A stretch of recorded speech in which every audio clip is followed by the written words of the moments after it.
사도행전 1장 6절부터 8절 말씀 마음을 집중하시고 함께 읽어보십니다. 그들이 모였을 때에 예수께 여쭈어 이르되 주께서 이스라엘 나라를 회복하심이 이때니까 하니 이르시되 때와 시기는 아버지께서 자기의 권한에 두셨으니 너희가 알 바 아니요 오직 성령이 너희에게 임하시면 너희가 권능을 받고 예루살렘과 온 유대와 사마리아와 땅끝까지 이르러 내 증인이 되리라 하시니라. 아멘. 6월 넷째 주일, 오늘은 순교자 기념주일로 지킵니다. 순교자들이 있었기에 복음이 세계 도처에 증거될 수 있었고 또 우리에게까지 그 복음이 전해질 수가 있었던 것이죠. 순교자 기념주일을 지키는 취지는 신앙을 지켜왔던 믿음의 선배들의 아름다운 신앙 유산을 되새기면서 또 오늘을 사는 우리들도 주님의 십자가 신앙을 새롭게 세워나가며 그들의 순교의 영성으로 우리의 심령이 거듭날 뿐만 아니라 예수님을 온전히 본받는 그런 결심과 결단을 하는 주일이기도 한 것입니다. 순교란 신앙을 지키기 위하여 목숨을 바치는 일을 의미합니다. 6월 호국 보내달 나라를 위해서 희생하신 분들을 순국했다고 그러죠. 또 직장에서 거룩한 죽음을 일컬어서는 순직이라는 표현을 씁니다. 이처럼 하나님 나라를 위해서 또 주님을 위하여 그 목숨을 드리는 사람을 일컬어서 순교자라고도 하는 것입니다. 히브리서 9장 27절 한 번 죽는 것은 정해진 것이요 그 후에는 심판이 있으리라. 누구나 한 번 태어났으면 한 번 죽어야 하는 것이 마땅한 이치지만은 어떻게 죽느냐는 것도 참으로 중요한 일이죠. 요즘 우리나라 자살률이 세계에서 첫 번째라는 이런 오명을 낳고 있습니다. 이 사실은 이미 20년 이상이 지속되는 일이고요. 1년에 14,000여 명, 하루 평균 40여 명이 목숨을 끊는다고 합니다. 이 통계는 OECD의 평균 자살률보다도 2배나 높은 수치라고 그래요. 참으로 기이한 현상이죠. 이미 우리나라는 예전보다는 비교할 수 없을 정도로 좋은 환경이 있다 하든지만은 여전히 삶을 감당하기 힘들어서 스스로 목숨을 끊는 이들이 이렇게 많다고 하는 것은 다시 한번 우리를 돌아보게 하는 것입니다. 물론 삶의 의미를 느끼지 못해서 또 자살을 하는 경우도 있습니다. 우리가 태어난 것은 하나님의 선하신 뜻이 있으므로 또 어떻게 살다가 어떻게 죽느냐는 것도 우리에게는 아주 중요한 일인 것이죠. 그런데 하나님의 나라를 위해서 생명을 바친 순교자들이야말로 그 거룩한 죽음은 얼마나 귀한 일인가. 이 순교의 역사는 성경에서도 이미 오래전부터 또 기록이 되고 있습니다. 마태복음 사도행전 7장 59절을 보시면은 거기는 스데반 집사의 순교에 대한 말씀이 기록되어 있습니다. 그들이 돌로 스데반을 치니 부르짖어 주 예수여 내 영혼을 받으시옵소서. 주여 이 죄를 그들에게 돌리지 마옵소서. 이 말을 하고 자니라 그랬어요. 스데반은 초대교회 7 집사 중에 한 사람이죠. 사도가 아닌 평신도로서 또 최초의 순교자가 됐다고 하는 것도 아주 의미 있는 일입니다. 그는 동족에게 복음을 전하다가 그들이 격분하여 결국 돌로 스데반을 쳐 죽인 사건입니다. 그러나 돌에 맞아 죽어가면서도 이 스데반은 하나님께 기도하는 것입니다. 이 죄를 그들에게 돌리지 마옵소서.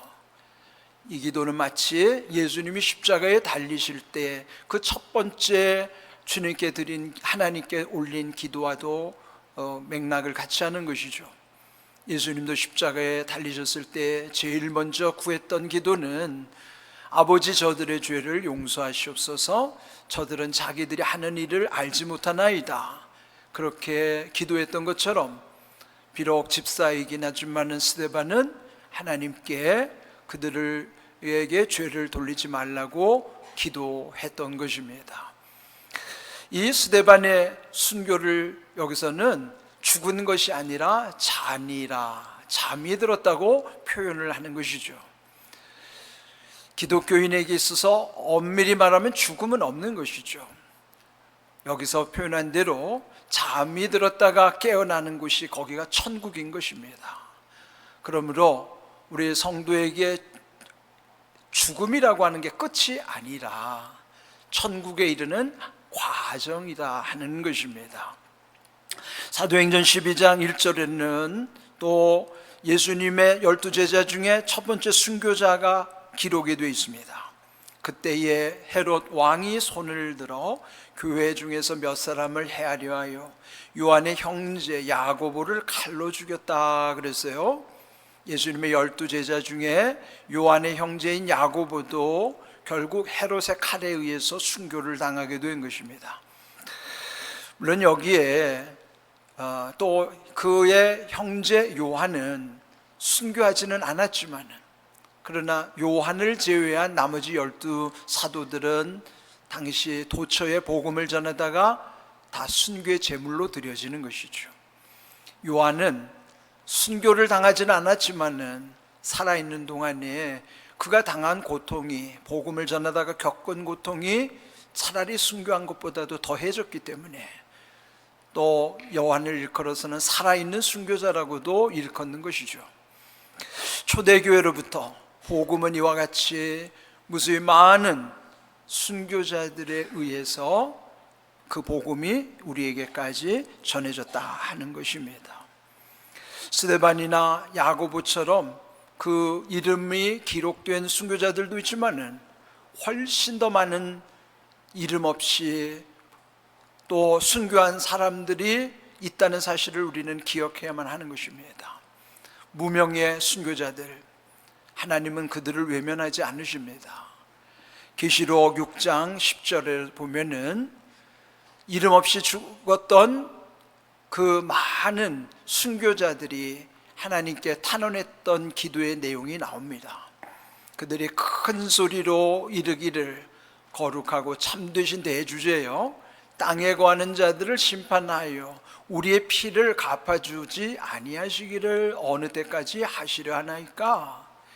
그들은 그 억울한 죽음, 그들의 피가 헛되지 않기를, 그래서 여전히 땅에 거하는 자들 중에 복음을 회방하고 또 의로운 자들을 죽이는 그런 이들을 심판해달라고 탄원하는 기도가 있습니다.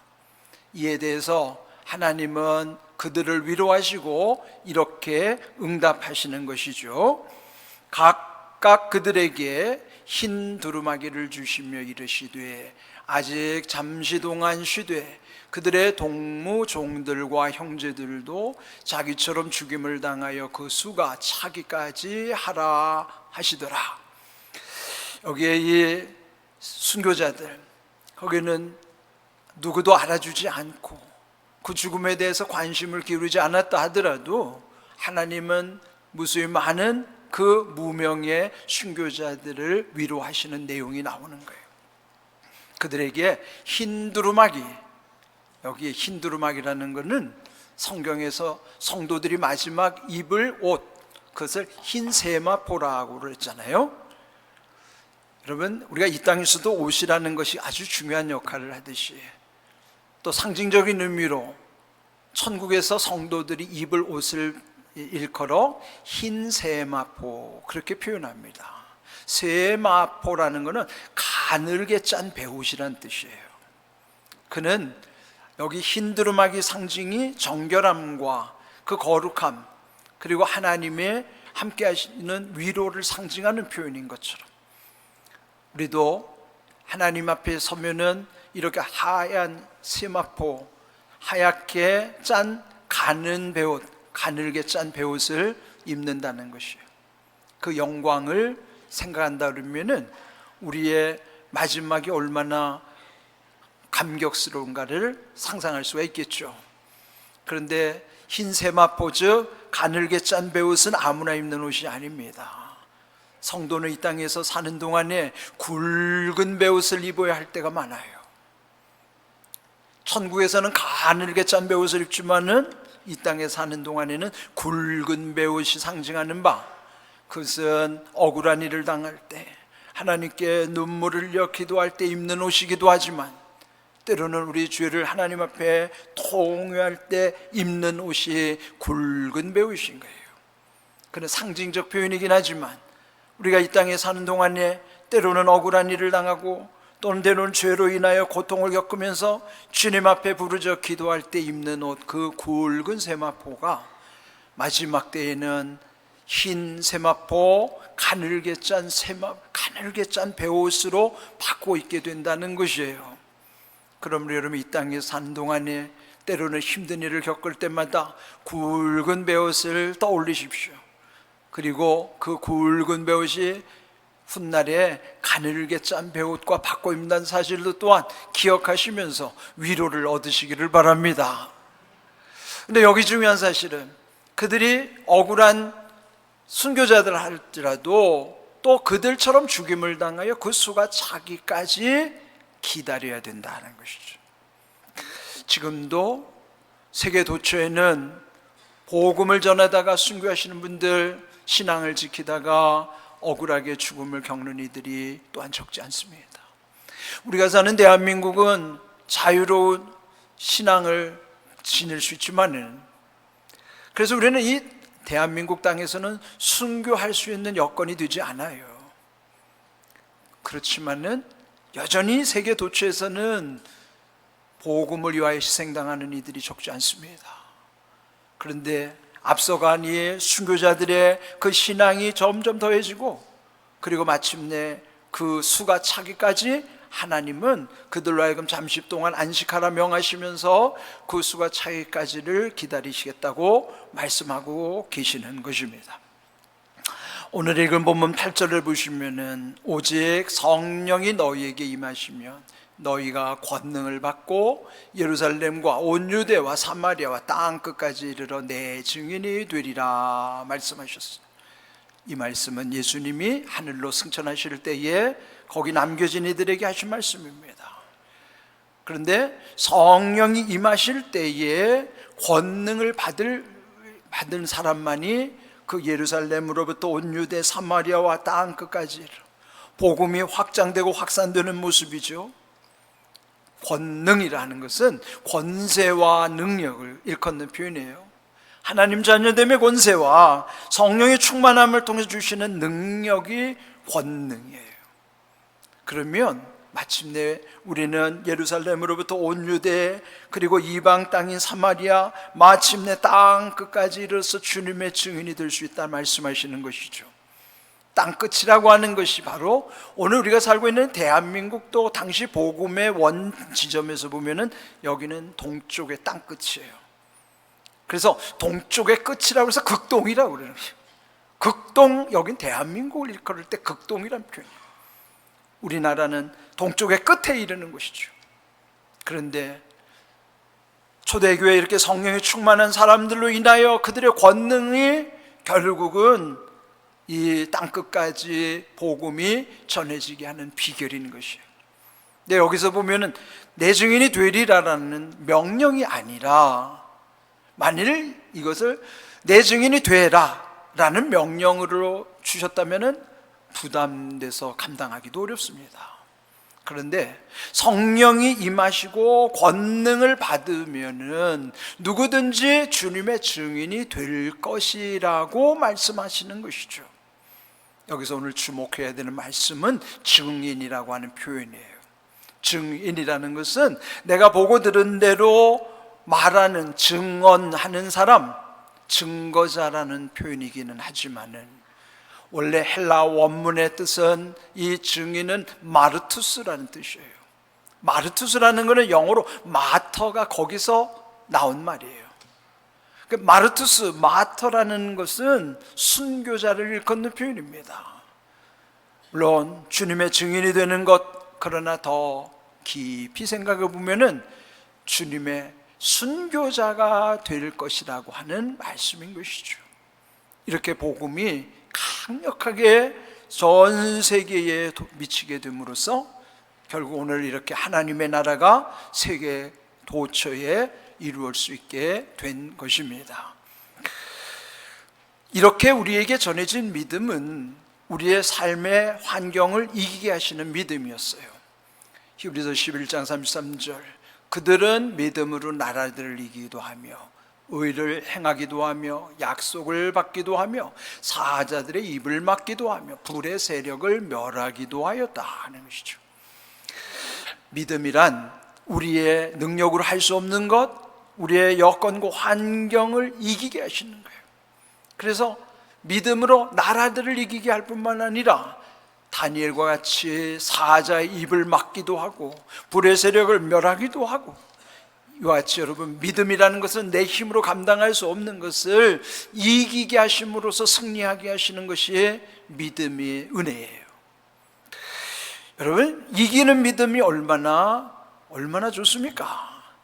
그런데 항상 이기는 믿음으로만은 살 수가 없어요. 때로는 견디는 믿음을 우리에게 주시기도 하는 것입니다. 히브리서 11장 36절을 보시면은 또 어떤 이들은 조롱과 채찍질 뿐 아니라 결박과 옥에 갇히는 시련도 받았으며 돌로 치는 것과 톱으로 켜는 것과 시험과 칼로 죽임을 당하였다 그랬습니다. 이와 같은 것은 우리가 맞설 수 없는 환경 속에서 결국은 주님께서 이것을 견디게 하시는 믿음으로 마침내 승리하게 하시는 것이죠. 사람들로부터 억울하게 조롱을 당할 때 그와 맞서지 아니하고 그것을 묵묵히 견뎌낼 수 있는 믿음, 또 예수님도 채찍질을 당하실 때도 그것을 견뎌냈을 뿐만 아니라 결박과 옥에 갇히는 시련, 또는 스데반처럼 돌로 맞아 죽는 일, 또는 또 이렇게 톱으로 켜서 순교를 당하는 일 뿐만 아니라 야고보 사도처럼 칼로 죽임을 당하는 일들, 이런 거는 맞서서 이기지는 못했다 하더라도 그런 상황을 끝까지 견딜 수 있는 믿음을 주셨기 때문에 의의 최후 승리자가 될 수 있었던 것입니다. 이기는 믿음이든지 견디는 믿음이든지 하나님은 우리에게 그런 믿음을 통해서 의의 최후 승리에 이르게 하시는 것입니다. 그 믿음을 우리가 선택할 수는 없다 하더라도 이기는 믿음도 견디는 믿음도 다 하나님의 은혜요 소중한 것입니다. 그런데 순교자들은 이기는 믿음보다는 견디는 믿음을 통해서 의의 최후 승리를 얻게 하신 것이에요. 이와 같이 우리는 오늘 이 순교자 기념주일을 통해서 우리 일상에서도 때로는 이기는 믿음으로, 또 어떤 때는 견디는 믿음으로 의의 최후 승리를 소망하면서 이 모든 일을 감당해야만 하는 것입니다. 이 말씀을 준비하면서 보통 우리나라의 순교자를 떠올리면은 대표적인 두 분의 목사님을 말하는 경우 많죠. 주기철 목사님과 손양원 목사님이시죠. 주기철 목사님은 고향이 창원이었어요. 경남 창원에서 제법 잘 사는 분홍의 집에서 자라났기 때문에 아쉬울 것이 없었다고 그래요. 그러나 그는 주의 종이 될 결심을 하고, 그리고 평양의 산정연교회에서 목회를 하시던 중에 당시에 일제시대에 압제를 당할 때에 가장 혹독한 신사참배를 강요하던 시기예요. 그때 대부분의 교회들, 그 당시 장로교회도 감리교회도 교단 차원에서는 신사참배를 국가의 의례라고 생각해서 성도들에게 허용을 해버렸어요. 그런데 일부 목사님들은 끝까지 신사참배를 거부하면서 고난을 겪었던 것이죠. 그 중에 대표적인 분이 주기철 목사님이었어요. 그래서 결국 그분은 온갖 고문과 고초를 다 겪으시고 결국은 옥고를 치르시다가 순교를 하시는 거예요. 그가 돌아가신 때가 1944년 해방 1년을 앞두고 그는 결국 옥에서 돌아가시는 것이죠. 또 손양원 목사님도 그가 여수의 애양원에 사역을 하면서 한센병 환자들을 돌보던 중 그분도 일제 강점기에는 신사참배를 반대하다가 결국 그분도 옥고를 치르십니다. 그러다가 해방이 되고, 그러나 그 6.25 전쟁 일어나기 전에 여순 반란 사건이 있었죠. 그때 좌익 청년에 의해서 그 손양원 목사님의 두 아들이 죽임을 당하는 거예요. 그럼에도 불구하고 이 손양원 목사님은 자기 두 아들을 죽인 사람을 용서할 뿐만 아니라 그를 다시 양자로 받아들인다는 사실, 이것이 과연 인간의 힘으로 가능합니까? 도저히 할 수 없는 일을 그 손양원 목사님은 하시게 되는 거예요. 그것은 그분이 성령에 충만하신 분이기 때문에 할 수 있는 일이지, 사람의 힘으로는 도저히 감당할 수가 없었던 일이죠. 결국 손양원 목사님도 1950년 9월 6.25 전쟁 중에 홍산군에 의해서 그분도 죽임을 당하는 것이에요. 결국 손양원 목사님은 두 아들과 더불어 3부자가 희생의 제물로 드려지게 된 것이에요. 그러므로 그 주기철 목사님이나 손양원 목사님, 그분은 두 분 다 40대 젊은 나이에 돌아가신 거예요. 만약에 내세가 없고 천국이 없다 그러면은 그분들의 죽음이야말로 얼마나 허무할 것입니까? 어떤 사람은 장수하는데 어떤 사람은 일찍 죽는다 그러면 세상은 불공평한 것이에요. 그렇지만은 우리는 천국이 있음을 주님이 우리에게 말씀해 주셨고, 그래서 잠시 사는 세상보다도 영원히 사는 세상을 우리는 믿기 때문에 이 땅에서는 그렇게 짧게 산다 하더라도 또 그의 목숨이 하나님께 드려진다고 하면은 그 생명이 얼마나 귀한 일인가. 우리 성도들은 세상이 그래서 불공평하다 하더라도 불공평함에 맞서지도 아니하고 실망하지도 않습니다. 오히려 영원한 생명 천국이 있기 때문에 우리가 비록 이 땅에서는 그 모든 것 하나님이 아시고 하나님이 하시는 일에 우리는 늘 순종하면서 살아가게 되는 것입니다. 저는 이 말씀 묵상 속에 좀 상상을 해봤어요. 만일 내가 그 시대에 태어났더라면 나는 어찌 했을까? 또 반대로 만일 그 목사님들이 이 시대에 목회를 하셨더라면 그분들은 순교할 일이 없었겠죠. 그렇다면 그분들은 어떻게 사셨을까? 우리를 또 여러분 한번 상상을 해볼 필요가 있어요. 만일 우리가 그 엄혹한 시대에 태어났더라면 우리는 어떠했을까? 그리고 그분들은 지금 이 시대에 사신다면 그들은 어떻게 사실 것인가? 시대를 선택할 수 있는 것은 우리의 자유가 아니지만은, 그러나 각각 하나님께서 부여해 주신 그 시대 속에서 하나님의 뜻을 이루어가는 것은 우리 모두의 공통된 일이에요. 그럴 때 우리는 늘 기억해야만 합니다. 순교자의 그 희생, 순교자들의 그 영성이 오늘 우리 가운데도 흐르게 하신다는 사실입니다. 요한일서 3장 16절, 그가 우리를 위하여 목숨을 버리셨으니 우리가 이로써 사랑을 알고 우리도 형제들을 위하여 목숨을 버리는 것이 마땅하니라. 이것도 요한 사도가 말씀하신 거예요. 그는 순교하진 않았지만은 살아있는 순교자로서의 모진 고통을 다 겪어내면서 하는 말씀입니다. 비록 우리도 이 시대 순교의 시대를 살아가진 않는다 하더라도 요한 사도와 같이 그 순교의 영성을 우리 마음에 새기고 살아야 하는 것입니다. 예수님이 우리를 위하여 목숨을 버리셨으니 우리가 그 사실을 깨닫고 그 주님의 사랑을 알고 또한 우리도 또 형제들을 위해서 목숨을 버리는 것이 마땅하다는 것은 당연하다는 것이죠. 여러분, 세상에는 당연한 것이 당연하지 않을 경우가 많죠. 영적인 흐름에서 보면은 은혜 받은 우리가 주님의 십자가 사랑을 경험했으면은 우리도 누군가를 위해서 목숨을 버리는 것이 당연함에도 불구하고 우리는 그렇게 살지 못할 때가 많아요. 그렇지만 그는 우리의 의지대로 되지 않는다는 사실. 여기서 중요한 것은 성령이 임하실 때에 권능을 받으면 할 수 있다는 사실이죠. 그러면 우리가 관심을 두어야 하는 것은 먼저 성령의 충만한 가운데 우리에게도 권능을 주십사 간구하는 것이 우리에게 먼저 이루어져야 되는 것입니다. 그럴 때 우리가 살고 있는 마치 그 당시 예루살렘과 온 유대와 사마리아와 땅끝까지 오늘 우리가 살고 있는 이 교회로 말하면 이 강서구와 서울을 넘어서 민족과 세계를 품을 수 있는 그런 순교자의 영성으로 우리 교회도 우리의 성도들도 하나님이 기뻐하시는 일에 집중할 수가 있는 것입니다.